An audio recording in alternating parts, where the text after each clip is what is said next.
Hello guys, good morning. Bihar में graduation का number 1 channel आप सभी स्टूडेंट का स्वागत करता है। आप सब कैसे हो? आशा है कि आप सब ठीक ठाक ही होंगे। काफ़ी बच्चों का कमेंट आ रहा था, सर एग्ज़ाम की तिथि आ चुकी है लेकिन जो हमारी तैयारी है बिल्कुल ना के बराबर है। तो दोस्तों घबराए नहीं, मैं हर एक साल की भांति इस साल भी आपके लिए टॉप 10 VVI क्वेश्चन लेके आ गया हूं। अगर आपने हमसे BA पार्ट 1 का पढ़ाई किया होगा तो आपको पता ही होगा कि 10 प्रश्न हम आपको बताते हैं, उसमें से कितना प्रश्न आते हैं, 7 से 8 प्रश्न एग्जाम हॉल में आपको देखने को मिलता ही मिलता है। ये 100% है। ठीक है दोस्तों, तो इसलिए हम इस साल भी काफ़ी बच्चों का कमेंट भी आ रहा था, तो आपका कमेंट हम ना माने ऐसा हो सकता है दोस्तों? नहीं। तो इसलिए हमने होम साइंस पेपर 3 का वो टॉप 10 VVI क्वेश्चन लेके आ गया हूँ। इसमें कुछ टॉपिक भी मैं कवर करूँगा।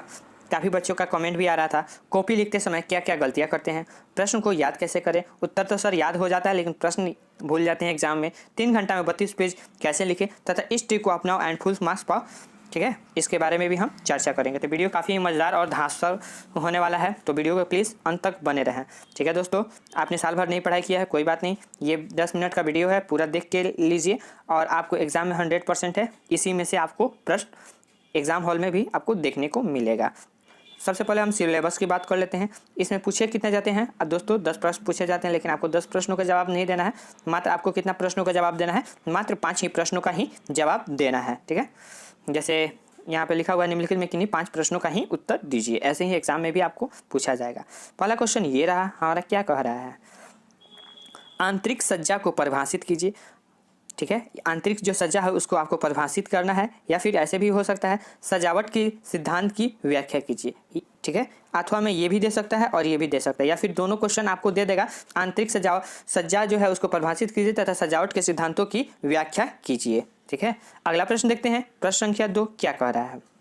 ये रहा हमारा प्रश्न संख्या 2। ये रहा हमारा दूसरा प्रश्न संख्या, क्या कहता है आइए जानते हैं।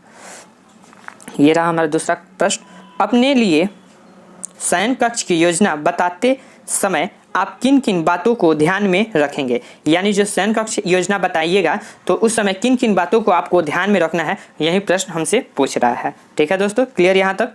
आते हैं प्रश्न संख्या 3 क्या कह रहा है। प्रश्न संख्या 3 देखते हैं क्या कहता है। गृह विज्ञान के छात्र के लिए गृह प्रबंध का ज्ञान क्यों आवश्यक है? यानी आप होम साइंस के स्टूडेंट हैं, गृह विज्ञान कहा जाता है हिंदी में।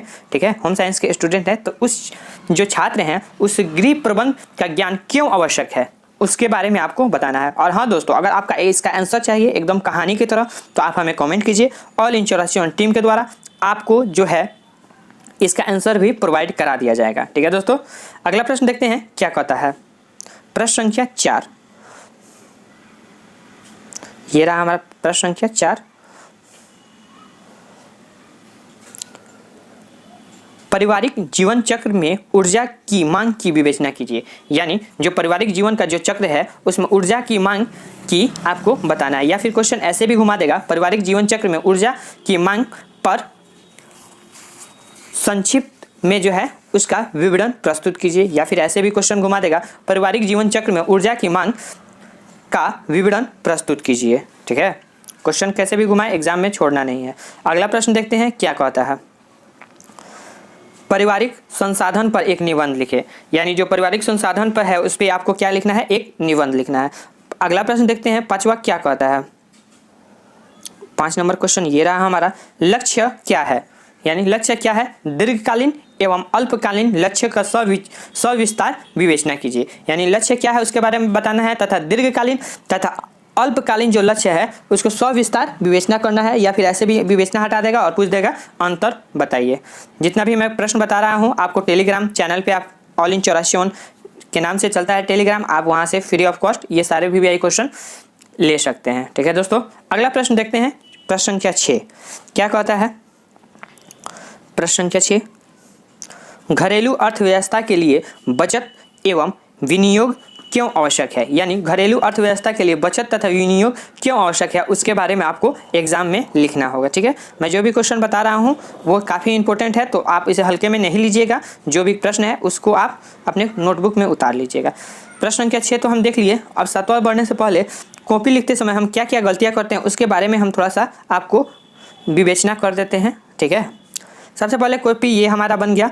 सबसे पहले बच्चे क्या करते हैं, लाइन खींच देते हैं। एग्जाम हॉल में पहुंचे, कॉपी मिला, लाइन खींच दिए। ये बिल्कुल गलत है, आपको लाइन नहीं खींचना है, आपको जो है चौथाई छोड़ना है। ठीक है, आप पाँचवा छठा के स्टूडेंट थोड़े हैं कि लाइन आए खींच दिए, आपको चौथाई खींच लेना। हमको यहाँ से चौथाई इसका हुआ तो हम यहाँ से हम मान लेंगे कि हमको यहाँ से आपको जो है नहीं लिखना है। ठीक है, दूसरा गलती क्या करते हैं, एग्जाम हॉल में जाते हैं और एक ही पेन यूज करते हैं सिर्फ ब्लू का। ये गलत बात है, ब्लू एंड ब्लैक का भी यूज़ कीजिएगा एग्जाम हॉल में। ब्लैक से आप जो है उसका हेडिंग लिखिएगा और उसका ब्लू से है उसको डिस्क्राइब कीजिएगा। तीसरा गलती क्या करते हैं, वो कॉमा कहाँ रहेगा, जो है कॉमा कहाँ रहेगा, क्वेश्चन मार्क कहाँ रहेगा, फुल स्टॉप कहाँ रहेगा, ये सारे बातों का प्रश्नवाचक चिन्ह कहाँ रहेगा, जो है ये सारे बच्चे ध्यान नहीं देते, जिसके कारण एग्जाम में इसका बुरा प्रभाव पड़ता है एग्जामिनर पर और वो आपका नंबर काट लेता है। ठीक है, अगला गलती क्या करते हैं बच्चे कि कॉपी तो लिख दिए, यहाँ पे कोई भी बच्चा यहाँ पे एक खंड बना के, ठीक है, PTO नहीं लिखता है ताकि एग्जामिनर को पता चले कि बच्चा इधर भी लिखा है। यहाँ पे आपको लिखना क्या होगा, PT और O यानी प्लीज़ टर्न ओवर। ठीक है, क्यों मैंने सर इसके पीछे भी हमने लिखा है और एग्जामिनर जो होता है उनको समझ में आ जाता है और वो आपका कॉपी पूर्ण रूप से पूरा चेक करते हैं। काफ़ी बच्चे नहीं लिखते हैं, ये गलत बात है, लिखिए। इस ट्रिक को अगर आपने अपना लिया तो आपको नंबर अच्छा नहीं बल्कि बहुत अच्छा लगेगा। और आखिरी जो है काफ़ी ही ये है कि नंबर क्यों काट लिया जाता है। तो दोस्तों आपको हम बता दें, नंबर इसलिए काट दिया जाता है, ये कुछ गलती ये है और कुछ गलतियाँ ये होती हैं कि टॉपिक्स वाइज टॉपिक्स नहीं लिख पाते हैं। टॉपिक्स वाइज टॉपिक आप लिखिएगा। वैसे मैं इसका आंसर आप कमेंट कीजिएगा तो मैं बनाऊंगा तो उसमें सारे बात डिटेल्स में मैं आपको बता दूंगा। अगला प्रश्न संख्या 7 देखते हैं क्या कहता है। सजावट को परिभाषित कीजिए तथा गृह सज्जा में रंगों का महत्व पर अपना विचार व्यक्त कीजिए। यानी जो सजावट को आपको परिभाषित करना है तथा गृह सज्जा में रंगों का महत्व पर अपना विचार भी व्यक्त करना है। ठीक है, अगर किसी प्रकार का अगर दिक्कत हो रहा है तो आप कमेंट कीजिए, ऑल इन 84 टीम के द्वारा आपका पूर्ण रूप से हेल्प किया जाएगा। दोस्तों अगला प्रश्न देखते हैं क्या कहता है। अगला प्रश्न ये रहा हमारा, पारिवारिक संसाधन पर एक निबंध लिखिए। यानी जो पारिवारिक संसाधन है उस पर आपको क्या लिखना है, एक निबंध लिखना है। अगला प्रश्न देखते हैं 9 नंबर क्या कह रहा है। ये रहा हमारा 9 नंबर क्वेश्चन, बजट क्या है। यानी बजट क्या है, बजट निर्माण को प्रभावित करने वाले कारकों की व्याख्या कीजिए। यानी बजट क्या है उसके बारे में लिखना है, बजट निर्माण को प्रभावित करने वाले कौन कौन से कारक है उसके बारे में आपको बताना है। ठीक है दोस्तों, समझ गए प्रश्न। अब आते हैं प्रश्न संख्या या फिर ऐसे भी क्वेश्चन घुमा देगा अथवा में ये भी दे सकता है। कहाँ क्या, ये रहा हमारा प्रश्न संख्या अथवा का, पारिवारिक बजट को परिभाषित कीजिए तथा इसके प्रकारों एवं महत्व का विस्तार पूर्वक विवेचना कीजिए। दोनों क्वेश्चन एक ही है, बस थोड़ा सा हल्का सा डिफरेंट है। ठीक है दोस्तों, तो एग्जाम में क्वेश्चन घुमाए तो आपको घूमना नहीं है। ठीक है, अगला प्रश्न देखते हैं क्या कहता है। एक फर्नीचर को खरीदते समय प्रभावी कारकों का वर्णन कीजिए। यानी आप फर्नीचर, यानी कहने का अर्थ है कि पलंग खरीदते हैं, कुर्सी खरीदते हैं जो लकड़ी का बनना रहता है तो उसी को फर्नीचर बोलते हैं। तो उस समय खरीदते समय आपको क्या क्या बातों को ध्यान में रख कर खरीदना है, इस सारे बातों को आपको देख के ही खरीदना है ताकि कि वो जो है लॉन्ग टाइम चले। ठीक है, तो वहीं पूछ रहा है एक फर्नीचर खरीदते समय प्रभावी कारकों का वर्णन कीजिए। ठीक है दोस्तों, अगला प्रश्न देखते हैं 11 नंबर। देखिए 2 क्वेश्चन एक्स्ट्रा डाला गया है, इसका कारण था क्यों था कि एग्जाम में ये काफ़ी इंपॉर्टेंट था, इसलिए इसको 2 क्वेश्चन को और इसमें अटेम्प्ट किया गया है। अगला प्रश्न देखते हैं 11 नंबर क्या कहता है। गृह व्यवस्था को परिभाषित कीजिए तथा गृह व्यवस्था को विभिन्न अवयव का वर्णन भी साथ साथ आपको करना है। 12 नंबर क्वेश्चन का क्या कर रहा है, इनमें से जो पूछ रहा है आपको किन्हीं 2 पर आपको संक्षिप्त में टिप्पणी आपको लिखना है। यानी इसमें से आपको 4 दिया जाएगा और उसमें से एग्जाम में आपको 2 का ही जवाब देना होगा। पहला जो है बचत, यानी आपको हमने ऊपर अगर आपने आंसर याद किया होगा तो आपको आसानी से इसको लिखने की मतलब जो है आसानी से आप लिख पाइएगा, यानी बचत यानी सेविंग। ठीक है, अगला जो है टॉपिक है रंगों का महत्व। रंगों का महत्व क्या है उसके बारे में आपको व्याख्या करना है। और काफ़ी बच्चों का ये भी रहता है कि सर हम इसे कितना पेज में लिखें, जो संक्षिप्त में टिप्पणी लिखा जाता है वो कितना पेज में लिखें। तो दोस्तों आपको हम बता दें, ये जो संक्षिप्त में आपको टिप्पणी लिखा रहता है वो आप 2 से 2.5 पेज में आराम से लिख सकते हैं, कोई दिक्कत नहीं है। ठीक है, 2 से 2.5 पेज में लिखिएगा। ये एक जो होते हैं, ये जो प्रश्न होते हैं वो आपका 10 नंबर का होता है, तो 2 से 2.5 पेज में आप लिखने का प्रयास कीजिएगा।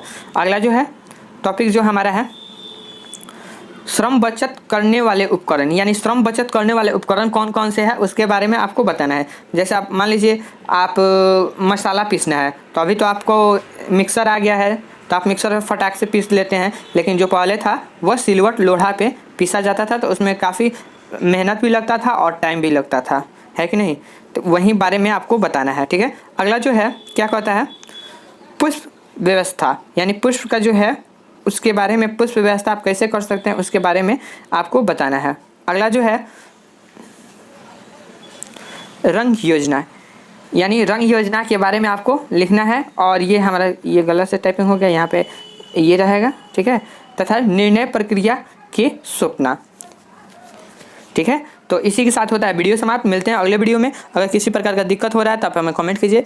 बेस्ट ऑफ लक, अच्छा से एग्जाम दे के आइए। Take care, bye. मिलते हैं अगले वीडियो में।